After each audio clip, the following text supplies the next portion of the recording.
Shalom. परमेश्वर का जीवित वचन सुनने के लिए यह चैनल आपका स्वागत करता है। आज का वचन अध्ययन है इब्रानियों की पत्री अध्याय 1। पूर्व युग में परमेश्वर ने बाप दादों से थोड़ा थोड़ा करके और भांति भांति से भविष्यद्वक्ताओं के द्वारा बातें करके इन दिनों के अंत में हमसे पुत्र के द्वारा बातें की, जिसे उसने सारी वस्तुओं का वारिस ठहराया और उसी के द्वारा उसने सारी सृष्टि रची है। वो उसकी महिमा का प्रकाश और उसके तत्व की छाप है और सब वस्तुओं को अपनी सामर्थ के वचन से संभालता है। वो पापों को धोकर ऊंचे स्थानों पर महामहिमन के दाहिने जा बैठा और स्वर्गदूतों से उतना ही उत्तम ठहरा जितना उसने उनसे बड़े पद का वारिस होकर उत्तम नाम पाया। क्योंकि स्वर्गदूतों में से उसने कब किसी से कहा कि तू मेरा पुत्र है, आज तू मुझसे उत्पन्न हुआ, और फिर ये कि मैं उसका पिता होगा और वह मेरा पुत्र होगा। और जब पहलौय को जगत में फिर लाता है तो कहता है कि परमेश्वर के सब स्वर्गदूत उसे दंडवत करें। और स्वर्गदूतों के विषय में ये कहता है कि वह अपने दूतों को पवन और अपने सेवकों को धधकती आग बनाता है। परंतु पुत्र से कहता है कि हे परमेश्वर, तेरा सिंहासन युगानुयुग रहेगा, तेरे राज्य का राजदंड न्याय का राजदंड है। तूने धर्म से प्रेम और अधर्म से बैर रखा, इस कारण परमेश्वर ने तेरे साथियों से बढ़कर हर्ष रूपी तेल से तुझे अभिषेक किया। और यह कि हे प्रभु, आदि में तूने पृथ्वी की नींव डाली और स्वर्ग तेरे हाथों की कारीगरी है। वे तो नाश हो जाएंगे परंतु तू बना रहेगा, और वे सब वस्त्र की नाई पुराने हो जाएंगे। और तू उन्हें चादर की नाई लपेटेगा और वे वस्त्र की नाई बदल जाएंगे, पर तू वही है और तेरे वर्षों का अंत न होगा। और स्वर्गदूतों में से उसने किससे कब कहा कि तू मेरे दाहिने बैठ, जबकि मैं तेरे बैरियों को तेरे पांवों के नीचे की पीढ़ी न कर दूं। क्या वे सब सेवा टहल करने वाली आत्माएं नहीं, जो उद्धार पाने वालों के लिए सेवा करने को भेजी जाती हैं? इस कारण चाहिए कि हम उन बातों पर जो हमने सुनी है और भी मन लगाएं, ऐसा न हो कि बहक कर उनसे दूर चले जाएं। क्योंकि जो वचन स्वर्गदूतों के द्वारा कहा गया था, जब वह स्थिर रहा और हर एक अपराध और आज्ञा न मानने का ठीक ठीक बदला मिला, तो हम लोग ऐसे बड़े उद्धार से निश्चिंत रहकर क्यों कर बच सकते हैं, जिसकी चर्चा पहले प्रभु के द्वारा हुई और सुनने वालों के द्वारा हमें निश्चय हुआ। और साथ ही परमेश्वर भी अपनी इच्छा के अनुसार चिन्हों और अद्भुत कामों और नाना प्रकार के सामर्थ के कामों और पवित्र आत्मा के वरदानों के बांटने के द्वारा इसकी गवाही देता रहा। उसने उस आने वाले जगत को, जिसकी चर्चा हम कर रहे हैं, स्वर्गदूतों के अधीन न किया, वरन किसी ने कहीं ये गवाही दी है कि मनुष्य क्या है कि तू उसकी सुधि लेता है, या मनुष्य का पुत्र क्या है कि तू उस पर दृष्टि करता है। तूने उसे स्वर्गदूतों से कुछ ही कम किया, तूने उस पर महिमा और आदर का मुकुट रखा और उसे अपने हाथों के कामों पर अधिकार दिया। तूने सब कुछ उसके पांवों के नीचे कर दिया, इसलिए जबकि उसने सब कुछ उसके अधीन कर दिया, तो उसने कुछ भी रख न छोड़ा जो उसके अधीन न हो। पर हम अब तक सब कुछ उसके अधीन नहीं देखते। पर हम यीशु को, जो स्वर्गदूतों से कुछ ही कम किया गया था, मृत्यु का दुख उठाने के कारण महिमा और आदर का मुकुट पहने हुए देखते हैं, ताकि परमेश्वर के अनुग्रह से हर एक मनुष्य के लिए मृत्यु का स्वाद चखे। क्योंकि जिसके लिए सब कुछ है और जिसके द्वारा सब कुछ है, उसे यही अच्छा लगा कि जब वह बहुत से पुत्रों को महिमा में पहुंचाए, तो उनके उद्धार के कर्ता को दुख उठाने के द्वारा सिद्ध करे। क्योंकि पवित्र करने वाला और जो पवित्र किए जाते हैं सब एक ही मूल से हैं, इसी कारण वह उन्हें भाई कहने से नहीं ले जाता, पर कहता है कि मैं तेरा नाम अपने भाइयों को सुनाऊंगा, सभा के बीच में मैं तेरा भजन गाऊंगा। और फिर ये कि मैं उस पर भरोसा रखूंगा, और फिर यह कि देख, मैं उन लड़कों सहित जिसे परमेश्वर ने मुझे दिए। इसलिए जबकि लड़के मांस और लोहू के भागी हैं, तो वह भी उनके समान उनका सहभागी हो गया, ताकि मृत्यु के द्वारा उसे, जिसे मृत्यु पर शक्ति मिली थी, अर्थात शैतान को निकम्मा कर दे। और जितने मृत्यु के भय के मारे जीवन भर दासत्व में फंसे थे, उन्हें छुड़ा ले। क्योंकि वह तो स्वर्गदूतों को नहीं वरन इब्राहिम के वंश को संभालता है। इस कारण उसको चाहिए था कि सब बातों में अपने भाइयों के समान बने, जिससे वह उन बातों में जो परमेश्वर से संबंध रखती हैं, एक दयालु और विश्वास योग्य महायाजक बने ताकि लोगों के पापों के लिए प्रायश्चित करे। क्योंकि जब उसने परीक्षा की दशा में दुख उठाया तो वह उनकी भी सहायता कर सकता है जिनकी परीक्षा होती है। सो हे पवित्र भाइयों, तुम जो स्वर्गीय बुलाहट में भागी हो, उस प्रेरित और महायाजक यीशु पर जिसे हम अंगीकार करते हैं ध्यान करो, जो अपने नियुक्त करने वाले के लिए विश्वास योग्य था, जैसा मूसा भी उसके सारे घर में था। क्योंकि वह मूसा से इतना बढ़कर महिमा के योग्य समझा गया है जितना कि घर का बनाने वाला घर से बढ़कर आदर रखता है। क्योंकि हर एक घर का कोई न कोई बनाने वाला होता है, पर जिसने सब कुछ बनाया वह परमेश्वर है। मूसा तो उसके सारे घर में सेवक की नाई विश्वास योग्य रहा कि जिन बातों का वर्णन होने वाला था उनकी गवाही दे। पर मसीह पुत्र की नाई उसके घर का अधिकारी है और उसका घर हम हैं, यदि हम साहस पर और अपनी आशा के घमंड पर अंत तक दृढ़ता से स्थिर रहें। सो जैसा पवित्र आत्मा कहता है कि यदि आज तुम उसका शब्द सुनो तो अपने मन को कठोर न करो, जैसा कि क्रोध दिलाने के समय और परीक्षा के दिन जंगल में किया था, जहां तुम्हारे बाप दादों ने मुझे जांच कर परखा और 40 वर्ष तक मेरे काम देखे। इस कारण मैं उस समय के लोगों से रूठा रहा और कहा कि इनके मन सदा भटकते रहते हैं और इन्होंने मेरे मार्गों को नहीं पहचाना। तब मैंने क्रोध में आकर शपथ खाई कि वे मेरे विश्राम में प्रवेश करने न पाएंगे। हे भाइयों, चौकस रहो कि तुम में ऐसा बुरा और विश्वासी मन न हो जो जीवते परमेश्वर से दूर हट जाए। वरन जिस दिन तक आज का दिन कहा जाता है, हर दिन एक दूसरे को समझाते रहो, ऐसा न हो कि तुम में से कोई जन पाप के छल में आकर कठोर हो जाए। क्योंकि हम मसीह के भागी हुए हैं यदि हम अपने प्रथम भरोसे पर अंत तक दृढ़ता से स्थिर रहें।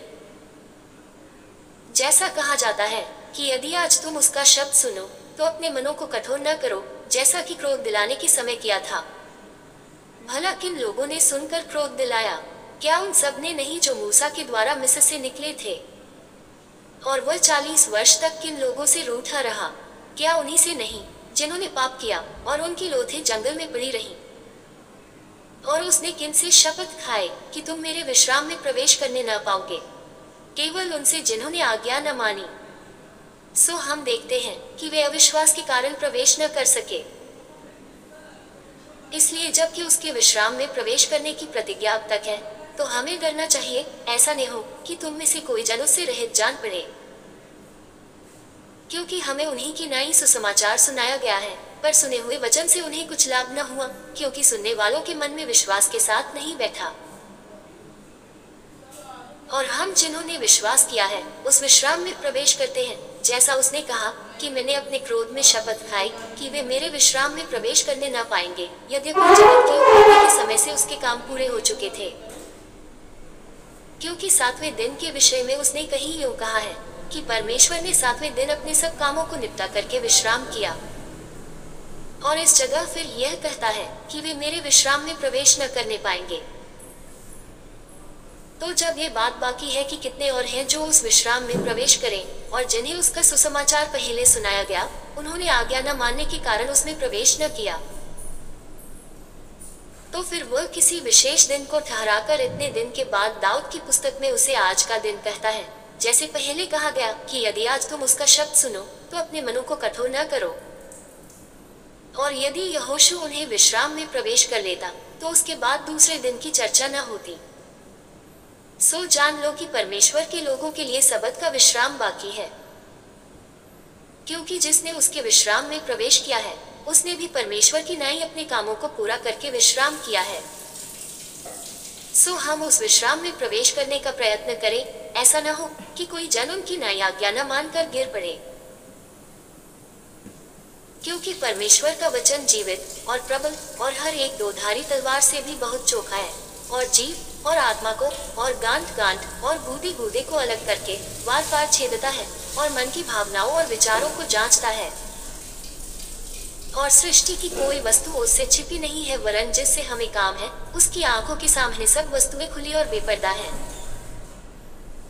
सो जब हमारा ऐसा बड़ा महायाजक है जो स्वर्गों से होकर गया है, अर्थात परमेश्वर का पुत्र यीशु, तो आओ हम अपने अंगीकार को दृढ़ता से थामे रहे।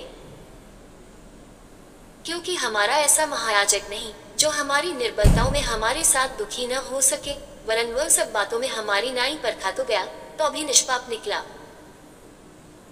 इसलिए आओ हम अनुग्रह के सिंहासन के निकट हियाव बांध कर चलें कि हम पर दया हो और वह अनुग्रह पाएं जो आवश्यकता के समय हमारी सहायता करे।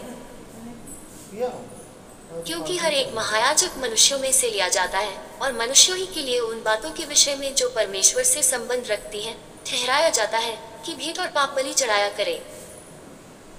और वह अज्ञानों और भूले भटकों के साथ नरमी से व्यवहार कर सकता है, इसलिए कि वह अपनी निर्बलता से घिरा है। और इसीलिए उसे चाहिए कि जैसे लोगों के लिए वैसे ही अपने लिए भी पाप बलि चढ़ाया करे। और यह आदर का पद कोई अपने आप से नहीं लेता जब तक कि हारून की नाई परमेश्वर की ओर से ठहराया न जाए। वैसे ही मसीह ने भी महायाजक बनने की बड़ाई अपने आप से नहीं ली, पर उसको उसी ने दी जिसने उससे कहा था कि तू मेरा पुत्र है, आज मैंने तुझे जन्माया है। वह दूसरी जगह में भी कहता है, तू मलिकिसिदक की रीति पर सदा के लिए याजक है। उसने अपनी देह में रहने के दिनों में ऊंचे शब्द से पुकार पुकार कर और आंसू बहा बहा कर उससे जो उसको मृत्यु से बचा सकता था प्रार्थनाएं और विनती की, और भक्ति के कारण उसकी सुनी गई। और पुत्र होने पर भी उसने दुख उठा उठा कर आज्ञा माननी सीखी और सिद्ध बनकर अपने सब आज्ञा मानने वालों के लिए सदाकाल के उद्धार का कारण हो गया। और उसे परमेश्वर की ओर से मलिकिसिदक की रीति पर महायाजक का पद मिला। इसके विषय में हमें बहुत सी बातें कहनी हैं जिनका समझना भी कठिन है, इसलिए कि तुम ऊंचा सुनने लगे हो। समय के विचार से तो तुम्हें गुरु हो जाना चाहिए था, तो अभी क्या यह आवश्यक है कि कोई तुम्हें परमेश्वर के वचनों की आदि शिक्षा फिर से सिखाए, और ऐसे हो गए हो कि तुम्हें अन्न के बदले अब तक दूध ही चाहिए। क्योंकि दूध पीने वाले बच्चे को तो धर्म के वचन की पहचान नहीं होती, क्योंकि वह बालक है। पर अन्न सयानों के लिए है, जिनके ज्ञानेंद्रिय अभ्यास करते करते भले बुरे में भेद करने के लिए पक्के हो गए हैं। इसलिए आओ मसीह की शिक्षा की आरंभ की बातों को छोड़कर हम सिद्धता की ओर आगे बढ़ते जाएं और मरे हुए कामों से मन फिराने और परमेश्वर पर विश्वास करने और बपतिस्मो और हाथ रखने और मरे हुओं के जी उठने और अंतिम न्याय की शिक्षा रूपी नेव फिर से न डालें। और यदि परमेश्वर चाहे तो हम यही करेंगे, क्योंकि जिन्होंने एक बार ज्योति पाई है, जो स्वर्गीय वरदान का स्वाद चख चुके हैं और पवित्र आत्मा के भागी हो गए हैं, और परमेश्वर के उत्तम वचन का और आने वाले युग की सामर्थ्यों का स्वाद चख चुके हैं, यदि वे भटक जाएं, तो उन्हें मन फिराव के लिए फिर नया बनाना अनहोना है, क्योंकि वे परमेश्वर के पुत्र को अपने लिए फिर क्रूस पर चढ़ाते हैं और प्रगट में उस पर कलंक लगाते हैं। क्योंकि जो भूमि वर्षा के पानी को जो उस पर बार बार पड़ता है, पी पी कर जिन लोगों के लिए वह ज्योति बोई जाती है, उनके काम का साग पात उग जाती है, वह परमेश्वर से आशीष पाती है। पर यदि वह झाड़ी और ऊंट किटारे उगाती है, तो निकम्मी और श्रापित होने पर है और उसका अंत चलाया जाना है। पर हे प्रियो, यद्यपि हम ये बातें कहते हैं, तो अभी तुम्हारे विषय में हम इससे अच्छी और उद्धार वाली बातों का भरोसा करते हैं। क्योंकि परमेश्वर अन्यायी नहीं कि तुम्हारे काम और उस प्रेम को भूल जाए जो तुमने उसके नाम के लिए इस रीति से दिखाया कि पवित्र लोगों की सेवा की और कर भी रहे हो। पर हम बहुत चाहते हैं कि तुम में से हर एक जन अंत तक पूरी आशा के लिए ऐसा ही प्रयत्न करता रहे, ताकि तुम आलसी न हो जाओ, वरन उनका अनुकरण करो जो विश्वास और धीरज के द्वारा प्रतिज्ञाओं के वारिस होते हैं। और परमेश्वर ने इब्राहिम को प्रतिज्ञा देते समय जबकि शपथ खाने के लिए किसी को अपने से बड़ा न पाया, तो अपनी ही शपथ खाकर कहा कि मैं सचमुच तुझे बहुत आशीष दूंगा और तेरी संतान को बढ़ाता जाऊंगा। और इस रीति से उसने धीरज धरकर प्रतिज्ञा की हुई बात प्राप्त की। मनुष्य तो अपने से किसी बड़े की शपथ खाया करते हैं और उनके हर एक विवाद का फैसला शपथ से पक्का होता है। इसलिए जब परमेश्वर ने प्रतिज्ञा के वारिसों पर और भी साफ रीति से प्रकट करना चाहा कि उसकी मनसा बदल नहीं सकती, तो शपथ को बीच में लाया, ताकि दो बेबदल बातों के द्वारा जिनके विषय में परमेश्वर का झूठा ठहरना अनहोना है, हमारा दृढ़ता से ढाल से बंध जाए, जो शरण लेने को इसलिए दौड़े हैं कि उस आशा को जो सामने रखी हुई है प्राप्त करें। वह आशा हमारे प्राण के लिए ऐसा लंगर है जो स्थिर और दृढ़ है, और पर्दे के भीतर तक पहुंचता है, जहां यीशु मलिकिसिदक की रीति पर सदाकाल का महायाजक बनकर हमारे लिए अगुआ की रीति पर प्रवेश हुआ है। यह मलिकिसिदक शालेम का राजा और परमप्रधान परमेश्वर का याजक सर्वदा याजक बना रहता है। जब इब्राहिम राजाओं को मारकर लौटा जाता था तो इसी ने उससे भेंट करके उसे आशीष दी। इसी को इब्राहिम ने सब वस्तुओं का 10वां अंश भी दिया। ये पहले अपने नाम के अर्थ के अनुसार धर्म का राजा और फिर शालेम अर्थात शांति का राजा है, जिसका न पिता न माता न वंशावली है, जिसके न दिनों का आदि है और न जीवन का अंत है, परंतु परमेश्वर के पुत्र के स्वरूप ठहरा। अब इस पर ध्यान करो कि यह कैसा महान था जिसको कुलपति इब्राहिम ने अच्छे से अच्छे माल की लूट का 10वां अंश दिया। लेवी की संतान में से जो याजक का पद पाते हैं उन्हें आज्ञा मिली है कि लोगों अर्थात अपने भाइयों से चाहे वे इब्राहिम ही की देह से क्यों न जन्मे हो, व्यवस्था के अनुसार 10वां अंश लें। पर इसने जो उनकी वंशावली में का भी न था इब्राहिम से 10वां अंश लिया और जिसे प्रतिज्ञाएं मिली थी उसे आशीष दी। और उसमें संदेह नहीं कि छोटा बड़े से आशीष पाता है। और यहाँ तो मरनहार मनुष्य 10वां अंश लेते हैं, पर वहाँ वही लेता है जिसकी गवाही दी जाती है कि वह जीवित है। तो हम ये भी कह सकते हैं कि लेवी ने भी जो 10वां अंश लेता है इब्राहिम के द्वारा 10वां अंश दिया, क्योंकि जिस समय मलिकिसिदक ने उसके पिता से भेंट की उस समय यह अपने पिता की देह में था। तक यदि लेवी या याजक पद के द्वारा सिद्धि हो सकती है जिसके सहारे से लोगों को व्यवस्था मिली थी, तो फिर क्या आवश्यकता थी कि दूसरा याजक मलिकिसिदक की रीति पर खड़ा हो और हारून की रीति का न कहलाए। क्योंकि जब याजक का पद बदला जाता है तो व्यवस्था का भी बदलना अवश्य है, क्योंकि जिसके विषय में ये बातें कही जाती हैं कि वह दूसरे गोत्र का है जिसमें से किसी ने वेदी की सेवा नहीं की, तो प्रकट है कि हमारा प्रभु यहूदा के गोत्र में से उदय हुआ है। और इस गोत्र के विषय में मूसा ने याजक पद की कुछ चर्चा नहीं की। और जब मलिकिसिदक के समान एक और ऐसा याजक उत्पन्न होने वाला था जो शारीरिक आज्ञा की व्यवस्था के अनुसार नहीं पर विनाशी जीवन की सामर्थ के अनुसार नियुक्त हो, तो हमारा दावा और भी स्पष्टता से प्रकट हो गया, क्योंकि उसके विषय में ये गवाही दी गई है कि तू मलिकिसिदक की रीति पर युगानुयुग याजक है। निदान पहली आज्ञा निर्बल और निष्फल होने के कारण लोप हो गई,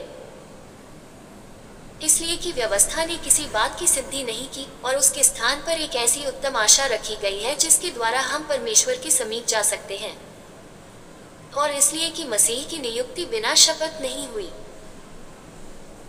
क्योंकि वे तो बिना शपथ याजक ठहराए गए, पर यह शपथ के साथ उसकी ओर से नियुक्त किया गया, जिसने उसके विषय में कहा कि प्रभु ने शपथ खाए और वह उससे फिर पछताएगा कि तू युगानुयुग याजक है। सो यीशु एक उत्तम वाचा का जामिन ठहरा। वे तो बहुत से याजक बनते आए, इसका कारण यह था कि मृत्यु उन्हें रहने नहीं देती थी, पर यह युगानुयुग रहता है, इस कारण उसका याजक पद अटल है। इसीलिए जो उसके द्वारा परमेश्वर के पास आते हैं वह उनका पूरा पूरा उद्धार कर सकता है, क्योंकि वह उनके लिए विनती करने को सर्वदा जीवित है। सो ऐसा ही महायाजक हमारे योग्य था, जो पवित्र और निष्कपट और निर्मल और पापियों से अलग और स्वर्ग से भी ऊंचा किया हुआ हो। और उन महायाजकों की नाई उसे आवश्यक नहीं कि प्रतिदिन पहले अपने पापों और फिर लोगों के पापों के लिए बलिदान चढ़ाए, क्योंकि उसने अपने आप को बलिदान चढ़ाकर उसे एक ही बार निपटा दिया। क्योंकि व्यवस्था तो निर्बल मनुष्यों को महायाजक नियुक्त करती है, परंतु उस शपथ का वचन जो व्यवस्था के बाद खाई गई उस पुत्र को नियुक्त करता है जो युगानुयुग के लिए सिद्ध किया गया है। अब जो बातें हम कह रहे हैं उनमें से सबसे बड़ी बात यह है कि हमारा ऐसा महायाजक है जो स्वर्ग पर महामहिमन के सिंहासन के दाहिने जा बैठा और पवित्र स्थान और उस सच्चे तंबू का सेवक हुआ, जिसे किसी मनुष्य ने नहीं वरन प्रभु ने खड़ा किया था। क्योंकि हर एक महायाजक भेंट और बलिदान चढ़ाने के लिए ठहराया जाता है, इस कारण अवश्य है कि इसके पास भी कुछ चढ़ाने के लिए हो। और यदि वह पृथ्वी पर होता तो कभी याजक न होता, इसलिए कि व्यवस्था के अनुसार भेंट चढ़ाने वाले तो हैं जो स्वर्ग में की वस्तुओं के प्रतिरूप और प्रतिबिंब की सेवा करते हैं। जैसे जब मूसा तंबू बनाने पर था तो उसे यह चेतावनी मिली कि देख, जो नमूना तुझे पहाड़ पर दिखाया गया था उसके अनुसार सब कुछ बनाना। पर उसको उनकी सेवकाई से बढ़कर मिली, क्योंकि वह और भी उत्तम वाचा का मध्यस्थ ठहरा, जो और उत्तम प्रतिज्ञाओं के सहारे बांधी गई है। क्योंकि यदि वह पहली वाचा निर्दोष होती तो दूसरे के लिए अवसर न ढूंढा जाता। पर वह उन पर दोष लगाकर कहता है कि प्रभु कहता है, देखो वे दिन आते हैं कि मैं इस्राएल के घराने के साथ और यहूदा के घराने के साथ नई वाचा बांधूंगा। यह उस वाचा के समान न होगी जो मैंने उनके बाप दादों के साथ उस समय बांधी थी, जब मैं उनका हाथ पकड़कर उन्हें मिस्र देश से निकाल लाया, क्योंकि वे मेरी वाचा पर स्थिर न रहे और मैंने उनकी सुधि न ली। प्रभु यही कहता है। फिर प्रभु कहता है कि जो वाचा मैं उन दिनों के बाद इस्राएल के घराने के साथ बांधूंगा वह ये है कि मैं अपनी व्यवस्था को उनके मनों में डालूंगा और उसे उनके हृदय पर लिखूंगा, और मैं उनका परमेश्वर ठहरूंगा और वे मेरे लोग ठहरेंगे। और हर एक अपने देश वाले को और अपने भाई को ये शिक्षा न देगा कि तू प्रभु को पहचान, क्योंकि छोटे से बड़े तक सब मुझे जान लेंगे। क्योंकि मैं उनके अधर्म के विषय में दयावंत हूँगा और उनके पापों को फिर स्मरण न करूँगा। नई वाचा की स्थापन से उसने प्रथम वाचा को पुरानी ठहराए, और जो वस्तु पुरानी और जीर्ण जो जाती है उसका मिट जाना अनिवार्य है। निदान उस पहली वाचा में भी सेवा के नियम थे, और ऐसा पवित्र स्थान जो इस जगत का था। अर्थात एक तंबू बनाया गया। पहले तंबू में दीवट और मेज और भेंट की रोटियां थी, और वह पवित्र स्थान कहलाता है। और दूसरे पर्दे के पीछे वह तंबू था जो परम पवित्र स्थान कहलाता है। उसने सोने की धूपदानी और चारों ओर सोने से मढ़ा हुआ वाचा का संदूक, और इसमें मन्ना से भरा हुआ सोने का मर्तबान और हारून की छड़ी जिसमें फूल फला गए थे, और वाचा की पट्टियां थीं। और उसके ऊपर दोनों तेजों में करूब थे जो प्रायश्चित के ढकने पर छाया किए हुए थे।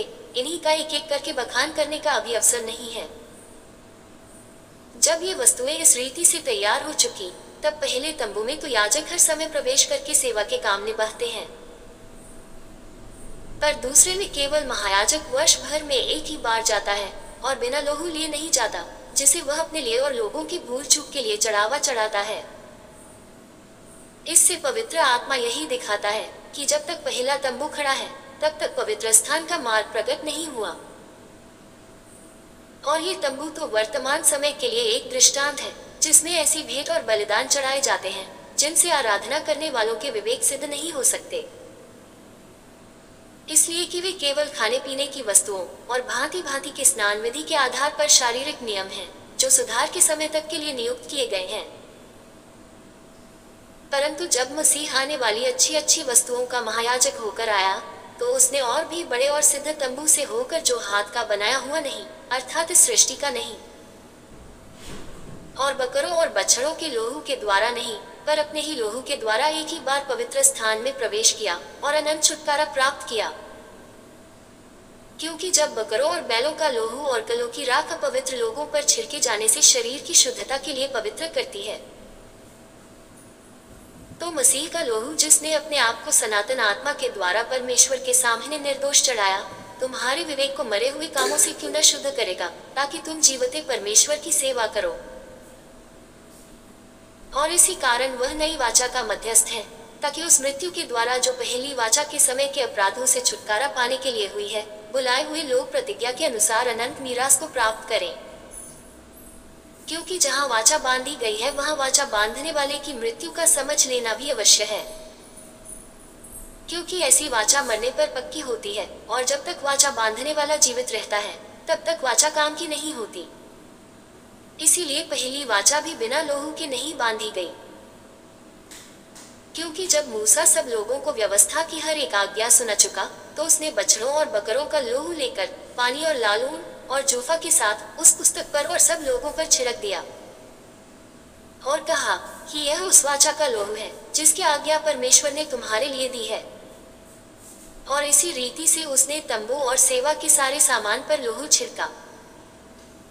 और व्यवस्था के अनुसार प्रायः सब वस्तुएं लोहू के द्वारा शुद्ध की जाती हैं, और बिना लोहू बहाए क्षमा नहीं होती। इसलिए अवश्य है कि स्वर्ग में की वस्तुओं के प्रतिरूप इनके द्वारा शुद्ध किए जाएं, पर स्वर्ग में की वस्तुएं आप इनसे उत्तम बलिदानों के द्वारा क्योंकि मसीह ने उस हाथ के बनाए हुए पवित्र स्थान में, जो सच्चे पवित्र स्थान का नमूना है, प्रवेश नहीं किया, पर स्वर्ग ही में प्रवेश किया, ताकि हमारे लिए अब परमेश्वर के सामने दिखाई दे। यह नहीं कि वह अपने आप को बार बार चढ़ाए, जैसा कि महायाजक प्रति वर्ष दूसरे का लोहू लिए पवित्र स्थान में प्रवेश किया करता है। नहीं तो जगत की उत्पत्ति से लेकर उसको बार बार दुख उठाना पड़ता, पर अब युग के अंत में वह एक बार प्रकट हुआ है, ताकि अपने ही बलिदान के द्वारा पाप को दूर कर दे। और जैसे मनुष्यों के लिए एक बार मरना और उसके बाद न्याय का होना नियुक्त है, वैसे ही मसीह भी बहुतों के पापों को उठा लेने के लिए एक बार बलिदान हुआ, और जो लोग उसकी बात जोहते हैं, उनके उद्धार के लिए दूसरी बार बिना पाप के दिखाई देगा। क्योंकि व्यवस्था जिसमें आने वाली अच्छी वस्तुओं का प्रतिबिंब है, पर उनका असली स्वरूप नहीं, इसलिए उन एक ही प्रकार के बलिदानों के द्वारा, जो प्रति वर्ष अचूक चढ़ाए जाते हैं, पास आने वालों को कदापि सिद्ध नहीं कर सकती। नहीं तो उनका चढ़ाना बंद क्यों न हो जाता? इसलिए कि जब सेवा करने वाले एक ही बार शुद्ध हो जाते, तो फिर उनका विवेक उन्हें पापी न ठहराता, परंतु उनके द्वारा प्रति वर्ष पापों का स्मरण हुआ करता है। क्योंकि यह होना है कि बैलों और बकरों का लोहू पापों को दूर करे। इसी कारण वह जगत में आते समय कहता है कि बलिदान और भेंट तूने न चाही, पर मेरे लिए एक देह तैयार किया। होम बलियों और पाप बलियों से तू प्रसन्न नहीं हुआ। तब मैंने कहा, देख, मैं आ गया हूँ, पवित्र शास्त्र में मेरे विषय में लिखा हुआ है, ताकि हे परमेश्वर तेरी इच्छा पूरी करूं। ऊपर तो वह कहता है कि न तूने बलिदान और भेंट और होम बलियों और पाप बलियों को चाहा, और न उनसे प्रसन्न हुआ, यद्यपि ये बलिदान तो व्यवस्था के अनुसार चढ़ाए जाते हैं। फिर यह भी कहता है कि देख, मैं आ गया हूँ ताकि तेरी इच्छा पूरी करूं। निदान वो पहले को उठा देता है, ताकि दूसरे को नियुक्त करे। उसी इच्छा से हम यीशु मसीह की देह के एक ही बार बलिदान चढ़ाए जाने के द्वारा पवित्र किए गए हैं। और हर एक याजक तो खड़े होकर प्रतिदिन सेवा करता है, और एक ही प्रकार के बलिदान को, जो पापों को कभी भी दूर नहीं कर सकते, बार बार चढ़ाता है। पर यह व्यक्ति तो पापों के बदले एक ही बलिदान सर्वदा के लिए चढ़ाकर परमेश्वर के दाहिने जा बैठा, और उसी समय से इसकी बात जोह रहा है कि उसके बैरी उसके पांवों के नीचे की पीढ़ी बने, क्योंकि उसने एक ही चढ़ावे के द्वारा उन्हें, जो पवित्र किए जाते हैं, सर्वदा के लिए सिद्ध कर दिया है। और पवित्र आत्मा भी हमें यही गवाही देता है, क्योंकि उसने पहले कहा था कि प्रभु कहता है कि जो वाचा मैं उन दिनों के बाद उनसे बांधूंगा, वही ये है कि मैं अपनी व्यवस्थाओं को उनके हृदय पर लिखूंगा और मैं उनके विवेक में डालूंगा। फिर वही कहता है कि मैं उनके पापों को और उनके अधर्म के कामों को फिर कभी स्मरण न करूंगा। और जब इनकी क्षमा हो गई है, तो फिर पाप का बलिदान नहीं रहा। सो हे भाइयों, जबकि हमें यीशु के लोहू के द्वारा उस नए और जीवते मार्ग से पवित्र स्थान में प्रवेश करने का हियाव हो गया है, जो उसने पर्दे अर्थात अपने शरीर में से होकर हमारे लिए अभिषेक किया है। और इसलिए कि हमारा ऐसा महान याजक है जो परमेश्वर के घर का अधिकारी है, तो आओ हम सच्चे मन और पूरे विश्वास के साथ और विवेक को दोष दूर करने के लिए हृदय पर छिड़काव लेकर और देह को शुद्ध जल से धुलवाकर परमेश्वर के समीप जाएं, और अपनी आशा के अंगीकार को दृढ़ता से थामे रहें, क्योंकि जिसने प्रतिज्ञा किया है वह सच्चा है। और प्रेम और भले कामों में उकसाने के लिए एक दूसरे की चिंता किया करें, और एक दूसरे के साथ इकट्ठा होना न छोड़ें, जैसे कि कितनों की रीति है, पर एक दूसरे को समझाते रहें, और ज्यों ज्यों उस दिन को निकट आते देखो, त्यों त्यों और भी अधिक ही किया करो। क्योंकि सच्चाई की पहचान प्राप्त करने के बाद यदि हम जानबूझकर पाप करते रहें, तो पापों के लिए फिर कोई बलिदान बाकी नहीं। हाँ, दल का एक भयानक बात जोहना और आग का ज्वलन बाकी है, जो विरोधियों को भस्म कर देगा।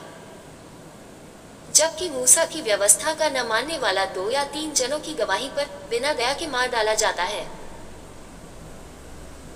तो सोच लो कि वह कितने और भी भारी दंड के योग्य ठहरेगा, जिसने परमेश्वर के पुत्र को पांवों से रौंदा और वाचा के लोहू को, जिसके द्वारा वह पवित्र ठहराया गया था, अपवित्र जाना है, और अनुग्रह की आत्मा का अपमान किया। क्योंकि हम उसे जानते हैं जिसने कहा कि पलटा लेना मेरा काम है, मैं ही बदला दूंगा, और फिर ये कि प्रभु अपने लोगों का न्याय करेगा। जीवते परमेश्वर के हाथों में पड़ना भयानक बात है। परंतु उन पहले दिनों को स्मरण करो जिनमें तुम ज्योति पाकर दुखों के बड़े झमेले में स्थिर रहे। कुछ तो यूं कि तुम निंदा और क्लेश सहते हुए तमाशा बने, और कुछ यूं कि तुम उनके साझी हुए जिनकी रदुच्छा की जाती थी। क्योंकि तुम कैदियों के दुख में भी दुखी हुए और अपनी संपत्ति भी आनंद से लुटने दी, ये जानकर कि तुम्हारे पास एक और भी उत्तम और सर्वदा ठहरने वाली संपत्ति है। सो अपना हियाव न छोड़ो, क्योंकि उसका प्रतिफल बड़ा है। क्योंकि तुम्हें धीरज धरना अवश्य है, ताकि परमेश्वर की इच्छा को पूरी करके तुम प्रतिज्ञा का फल पाओ। क्योंकि अब बहुत ही थोड़ा समय रह गया है, जबकि आने वाला आएगा और देर न करेगा। और मेरा धर्मी जन विश्वास से जीवित रहेगा, और यदि वह पीछे हट जाए तो मेरा मन उससे प्रसन्न न होगा। पर हम हटने वाले नहीं कि नाश हो जाए, पर विश्वास करने वाले हैं कि प्राणों को बचाएं। अब विश्वास आशा की हुई वस्तुओं का निश्चय और अनदेखी वस्तुओं का प्रमाण है। क्योंकि इसी के विषय में प्राचीनों की अच्छी गवाही दी गई। विश्वास ही से हम जान जाते हैं कि सारी सृष्टि की रचना परमेश्वर के वचन के द्वारा हुई है। यह नहीं कि जो कुछ देखने में आता है वह देखी हुई वस्तुओं से बना हो। विश्वास की से हाबिल ने कैन से उत्तम बलिदान परमेश्वर के लिए चढ़ाया, और उसी के द्वारा उसके धर्मी होने की गवाही भी दी गई, क्योंकि परमेश्वर ने उसकी भेंटों के विषय में गवाही दी, और उसी के द्वारा वह मरने पर भी अब तक बातें करता है। विश्वास ही से हनोक उठा लिया गया कि मृत्यु को न देखे, और उसका पता नहीं मिला, क्योंकि परमेश्वर ने उसे उठा लिया था, और उसके उठाए जाने से पहले उसकी यह गवाही दी गई थी कि उसने परमेश्वर को प्रसन्न किया है। और विश्वास बिना उसे प्रसन्न करना अनहोना है, क्योंकि परमेश्वर के पास आने वाले को विश्वास करना चाहिए कि वह है, और अपने खोजने वालों को प्रतिफल देता है। विश्वास ही से नूह ने उन बातों के विषय में जो उस समय दिखाई न पड़ती थी, जितनी पागल भक्ति के साथ अपने घराने के बचाव के लिए जहाज बनाया, और उसके द्वारा उसने संसार को दोषी ठहराया, और उस धर्म का वारिस हुआ जो विश्वास से होता है। विश्वास ही से इब्राहिम जब बुलाया गया तो आज्ञा मानकर ऐसी जगह निकल गया जिसे मीरास में लेने वाला था, और यह न जानता था कि मैं किधर जाता हूँ, तो अभी निकल गया। विश्वास ही से उसने प्रतिज्ञा किए हुए देश में जैसे पराये देश में परदेशी रहकर इसहाक और याकूब समेत जो उसके साथ उसी प्रतिज्ञा के वारिस थे तंबुओं में वास किया, क्योंकि वह उस स्थिर नेव वाले नगर की बात जोहता था जिसका रचने वाला और बनाने वाला परमेश्वर है। विश्वास से सारा ने आप बूढ़ी होने पर भी गर्भ धारण करने की सामर्थ पाई, क्योंकि उसने प्रतिज्ञा करने वाले को सच्चा जाना था। इस कारण एक ही जन से जो मरा हुआ सा था, आकाश के तारों और समुद्र के तीर के बालू की नाई अनगिनत वंश उत्पन्न हुआ। ये सब विश्वास ही की दशा में मरे, और उन्होंने प्रतिज्ञा की हुई वस्तुएं नहीं पाई, पर उन्हें दूर से देखकर आनंदित हुए और मान लिया कि हम पृथ्वी पर परदेशी और बाहरी हैं। जो ऐसी ऐसी बातें कहते हैं वे प्रकट करते हैं कि स्वदेश की खोज में हैं, और जिस देश से वे निकल आए थे यदि उसकी सुधि करते तो उन्हें लौट जाने का अवसर था। पर वे एक उत्तम अर्थात स्वर्गीय देश के अभिलाषी हैं, इसीलिए परमेश्वर उनका परमेश्वर कहलाने में उनसे नहीं ले जाता, सो उसने उनके लिए एक नगर तैयार किया है। विश्वास ही से इब्राहिम ने परखे जाने के समय में इसहाक को बलिदान चढ़ाया, और जिसने प्रतिज्ञाओं को सच माना था, और जिससे यह कहा गया था कि इसहाक से तेरा वंश कहलाएगा, वह अपने एकलौते को चढ़ाने लगा, क्योंकि उसने विचार किया कि परमेश्वर सामर्थी है कि मरे हुओं में से जिलाए, सो उन्हीं में से दृष्टांत की रीति पर वह उसे फिर मिला। विश्वास ही से इसहाक ने याकूब और एसाव को आने वाली बातों के विषय में आशीष दी। विश्वास ही से याकूब ने मरते समय यूसुफ के दोनों पुत्रों में से एक एक को आशीष दी, और अपनी लाठी के सिरे पर सहारा लेकर दंडवत किया। विश्वास ही से यूसुफ ने जब वह मरने पर था तो इस्राएल की संतान के निकल जाने की चर्चा की, और अपनी हड्डियों के विषय में आज्ञा दी। विश्वास ही से मूसा के माता पिता ने उसको उत्पन्न होने के बाद 3 महीने तक छिपा रखा, क्योंकि उन्होंने देखा कि बालक सुंदर है, और वे राजा की आज्ञा से न डरे। विश्वास ही से मूसा ने सयाना होकर फिरौन की बेटी का पुत्र कहलाने से इनकार किया, इसलिए कि उसे पाप में थोड़े दिन के सुख भोगने से परमेश्वर के लोगों के साथ दुख भोगना और उत्तम लगा।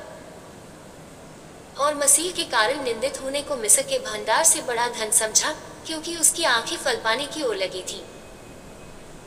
विश्वास ही से राजा के क्रोध से न डर कर उसने मिस्र को छोड़ दिया, क्योंकि वह अनदेखे को मानो देखता हुआ दृढ़ रहा। विश्वास ही से उसने फसह और लोहू छिड़कने की विधि मानी, कि पहलौठों का नाश करने वाला इस्राएलियों पर हाथ न डाले। विश्वास ही से वे लाल समुद्र के पार ऐसे उतर गए जैसे सूखी भूमि पर से, और जब मिस्रियों ने वैसा ही करना चाहा तो सब डूब मरे। विश्वास ही से यरीहो की शहर पनाह जब 7 दिन तक उसका चक्कर लगा चुके तो वह गिर पड़ी। विश्वास ही से राहाब वेश्या आज्ञा ने मानने वालों के साथ नाश नहीं हुई, इसलिए कि उसने भेदियों को कुशल से रखा था। अब और क्या कहूँ, क्योंकि समय नहीं रहा कि गिदोन का और बाराक और समसून का और यिफतह का और दाऊद का और शामुएल का और भविष्यद्वक्ताओं का वर्णन करूं। इन्होंने विश्वास ही के द्वारा राज्य जीते, धर्म के काम किए, प्रतिज्ञा की हुई वस्तुएं प्राप्त की, सिनों के मुंह बंद किए, आग की ज्वाला को ठंडा किया, तलवार की धार से बच निकले, निर्बलता में बलवंत हुए, लड़ाई में वीर निकले, विदेशियों की फौजों को मार भगाया। स्त्रियों ने अपने मरे हुओं को फिर जीवते पाया, कितने तो मार खाते खाते मर गए और छुटकारा न चाहा, इसलिए कि उत्तम पुनरुत्थान के भागी हों। कई एक ठट्ठों में उड़ाए जाने और कोड़े खाने, वरन बांधे जाने और कैद में पड़ने के द्वारा परखे गए, पत्थरवाह किए गए, आरे से चीरे गए, उनकी परीक्षा की गई, तलवार से मारे गए, वे कंगाली में और क्लेश में और दुख भोगते हुए भीड़ों और बकरियों की खाले उड़े हुए इधर उधर मारे मारे फिरे, और जंगलों और पहाड़ों और गुफाओं में और पृथ्वी की दरारों में भटकते फिरे। संसार उनके योग्य न था, और विश्वासी के द्वारा इन सब के विषय में अच्छी गवाही दी गई, तो अभी उन्हें प्रतिज्ञा की हुई वस्तु न मिली, क्योंकि परमेश्वर ने हमारे लिए पहले से एक उत्तम बात ठहराई कि वे हमारे बिना सिद्धता को न पहुंचे। इस कारण जबकि गवाहों का ऐसा बड़ा बादल हमको घेरे हुए है, तो आओ हर एक रोकने वाली वस्तु और उलझाने वाले पाप को दूर करके वह दौड़ जिसमें हमें दौड़ना है, धीरज से दौड़ें, और विश्वास की कर्ता और सिद्ध करने वाले यीशु की ओर ताकते रहें, जिसने उस आनंद के लिए जो उसके आगे धरा था, लज्जा की कुछ चिंता न करके क्रूस का दुख सहा और सिंहासन पर परमेश्वर के दाहिने जा बैठा। इसलिए उस पर ध्यान करो जिसने अपने विरोध में पापियों का इतना वाद विवाद सह लिया कि तुम निराश होकर हियाव न छोड़ दो। तुमने पाप से लड़ते हुए उससे ऐसी मुठभेड़ नहीं की कि तुम्हारा लहू बहा हो, और तुम उस उपदेश को जो तुमको पुत्रों की नाई दिया जाता है भूल गए हो कि हे मेरे पुत्र, प्रभु की ताड़ना को हल्की बात न जान, और जब वह तुझे घुड़के तो हियाव न छोड़, क्योंकि प्रभु जिससे प्रेम करता है उसकी ताड़ना भी करता है, और जिसे पुत्र बना लेता है उसको कोड़े भी लगाता है। तुम दुख को ताड़ना समझकर सह लो, परमेश्वर तुम्हें पुत्र जानकर तुम्हारे साथ बर्ताव करता है। वह कौन सा पुत्र है जिसकी ताड़ना पिता नहीं करता?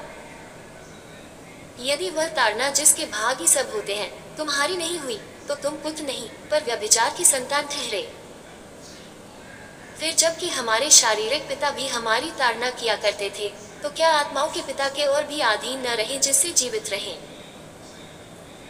वे तो अपनी अपनी समझ के अनुसार थोड़े दिनों के लिए ताड़ना करते थे, पर ये तो हमारे लाभ के लिए करता है कि हम भी उसकी पवित्रता के भागी हो जाएं। और वर्तमान में हर प्रकार की ताड़ना आनंद की नहीं पर शोकी की बात दिखाई पड़ती है, तो भी जो उसको सहते सहते पक्के हो गए हैं, पीछे उन्हें चैन के साथ धर्म का प्रतिफल मिलता है। इसलिए ढीले हाथों और निर्बल घुटनों को सीधे करो, और अपने पांवों के लिए सीधे मार्ग बनाओ कि लंगड़ा भटक न जाए पर भला चंगा हो जाए। सबसे मेल मिलाप रखने और उस पवित्रता के खोजी हो जिसके बिना कोई प्रभु को कदापि न देखेगा। और ध्यान से देखते रहो, ऐसा ना हो कि कोई परमेश्वर के अनुग्रह से वंचित रह जाए, या कोई कड़वी जड़ फूट कर कष्ट दे और उसके द्वारा बहुत से लोग अशुद्ध हो जाएं। ऐसा ना हो कि कोई जन व्यभिचारी कष्ट ऐसा की नाई अधर्मी हो, जिसने एक बार के भोजन के बदले अपने पहलौए होने का पद बेच डाला। तुम जानते तो हो कि बात को जब उसने आशीष पानी चाहिए तो अयोग्य गिना गया, और आंसू बहा बहा कर खोजने पर भी मन फिराव का अवसर उसे न मिला। तुम तो उस पहाड़ के पास जो छुआ जा सकता था और आग से प्रज्वलित था, और काली घटा और अंधेरा और आंधी के पास और तुरही की ध्वनि और बोलने वाले के ऐसे शब्द के पास नहीं आए, जिसकी सुनने वालों ने विनती की कि अब हमसे और बातें न की जाएं, क्योंकि वे उस आज्ञा को न सह सके कि यदि कोई पशु भी पहाड़ को छुए तो पत्थरवाह किया जाए। और वह दर्शन ऐसा डरावना था कि मूसा ने कहा, मैं बहुत डरता और कांपता हूँ। पर तुम सिय्योन के पहाड़ के पास और जीवते परमेश्वर के नगर स्वर्गीय यरूशलेम के पास और लाखों स्वर्गदूतों और उन पहिलौठों की साधारण सभा और कलीसिया जिनके नाम स्वर्ग में लिखे हुए हैं और सबके न्याय परमेश्वर के पास और सिद्ध किए हुए धर्मियों की आत्माओं और नई वाचा के मध्यस्थ यीशु और छिड़काव के उस लोहू के पास आए हो जो हाबिल के लोहू से उत्तम बातें कहता है। सावधान रहो और उस कहने वाले से मुंह न फेरो, क्योंकि वे लोग जब पृथ्वी पर की चेतावनी देने वाले से मुंह मोड़ कर न बच सके तो हम स्वर्ग पर से चेतावनी करने वाले से मुंह मोड़ कर क्यों कर बच सकेंगे। उस समय तो उसके शब्द ने पृथ्वी को हिला दिया, पर अब उसने ये प्रतिज्ञा की है कि एक बार फिर मैं केवल पृथ्वी को नहीं वरन आकाश को भी हिला दूंगा। और यह वाक्य एक बार फिर इस बात को प्रकट करता है कि जो वस्तुएं हिलाई जाती हैं वे सृजी हुई वस्तुएं होने के कारण टल जाएंगी, ताकि जो वस्तुएं हिलाई नहीं जाती वे अटल बनी रहें। इस कारण हम इस राज्य को पाकर जो हिलने का नहीं, उस अनुग्रह को हाथ से न जाने दें, जिसके द्वारा हम भक्ति और भय सहित परमेश्वर की ऐसी आराधना कर सकते हैं जिससे वह प्रसन्न होता है, क्योंकि हमारा परमेश्वर भस्म करने वाली आग है। भाईचारे की प्रीति बनी रहे। पहुनाई करना न भूलना, क्योंकि इसके द्वारा कितनों ने अनजाने स्वर्गदूतों की पहुनाई की है। कैदियों की ऐसी सुधि लो कि मानो उनके साथ तुम भी कैद हो, और जिनके साथ बुरा बर्ताव किया जाता है उनकी भी ये समझकर सुधि लिया करो कि हमारी भी देह है। विवाह सब में आदर की बात समझी जाए और बिछौना निष्कलंक रहे, क्योंकि परमेश्वर व्यभिचारियों और परस्त्रीगामियों का न्याय करेगा। तुम्हारा स्वभाव लोभरहित हो और जो तुम्हारे पास है उसी पर संतोष किया करो, क्योंकि उसने आप ही कहा है कि मैं तुझे कभी न छोड़ूंगा और न कभी तुझे त्यागूंगा। इसलिए हम बेधड़क होकर कहते हैं कि प्रभु मेरा सहायक है, मैं न डरूंगा, मनुष्य मेरा क्या कर सकता है। जो तुम्हारे अगुवे थे और जिन्होंने तुम्हें परमेश्वर का वचन सुनाया है उन्हें स्मरण रखो और ध्यान से उनके चाल चलन का अंत देखकर उनके विश्वास का अनुकरण करो। यीशु मसीह कल और आज और युगानुयुग एक सा है। नाना प्रकार के और उपद्रवी उपदेशों से न भरमाए जाओ, क्योंकि मन का अनुग्रह से दृढ़ रहना भला है, न कि उन खाने की वस्तुओं से जिनसे काम रखने वालों को कुछ लाभ न हुआ। हमारी एक ऐसी वेदी है जिस पर से खाने का अधिकार उन लोगों को नहीं जो तंबू की सेवा करते हैं, क्योंकि जिन पशुओं का लोहू महायाजक पाप बलि के लिए पवित्र स्थान में ले जाता है उनकी देह छावनी के बाहर जलाई जाती है। इसी कारण यीशु ने भी लोगों को अपने ही लोहू के द्वारा पवित्र करने के लिए फाटक के बाहर दुख उठाया। सो आओ उसकी निंदा अपने ऊपर लिए हुए छावनी के बाहर उसके पास निकल चले, क्योंकि यहाँ हमारा कोई स्थिर रहने वाला नगर नहीं वरन हम एक आने वाले नगर की खोज में हैं। इसलिए हम उसके द्वारा स्तुति रूपी बलिदान अर्थात उन होठों का फल जो उसके नाम का अंगीकार करते हैं परमेश्वर के लिए सर्वदा चढ़ाया करें। पर भलाई करना और उदारता न भूलो, क्योंकि परमेश्वर ऐसे बलिदानों से प्रसन्न होता है। अपने अगुवों की मानो और उनके अधीन रहो, क्योंकि वे उनकी नाई तुम्हारे प्राणों के लिए जागते रहते, जिन्हें लेखा देना पड़ेगा कि वे ही काम आनंद से करें, न कि ठंडी सांस ले लेकर, क्योंकि इस दशा में तुम्हें कुछ लाभ नहीं। हमारे लिए प्रार्थना करते रहो, क्योंकि हमें भरोसा है कि हमारा विवेक शुद्ध है और हम सब बातों में अच्छी चाल चलना चाहते हैं। और इसके करने के लिए मैं तुम्हें और भी समझाता हूँ कि मैं शीघ्र तुम्हारे पास फिर आ सकूं। अब शांतिदाता परमेश्वर जो हमारे प्रभु यीशु को, जो भेड़ों का महान रखवाला है, सनातन वाचा के लोहू के गुण से मरे हुओं में से जिला कर ले आया, तुम्हें हर एक भली बात में सिद्ध करे, जिससे तुम उसकी इच्छा पूरी करो, और जो कुछ उसको भाता है उसे यीशु मसीह के द्वारा हम में उत्पन्न करे, जिसकी बड़ाई युगानुयुग होती रहे। आमीन। हे भाइयों, मैं तुमसे विनती करता हूँ कि इन उपदेश की बातों को सह लो, क्योंकि मैंने तुम्हें बहुत संक्षेप में लिखा है। तुम ये जान लो कि तीमुथियुस हमारा भाई छूट गया है, और यदि वह शीघ्र आ गया तो मैं उसके साथ तुमसे भेंट करूंगा। अपने सब अबुओं और सब पवित्र लोगों को नमस्कार कहो। इतालिया वाले तुम्हें नमस्कार कहते हैं। तुम सब पर अनुग्रह होता रहे। आमीन।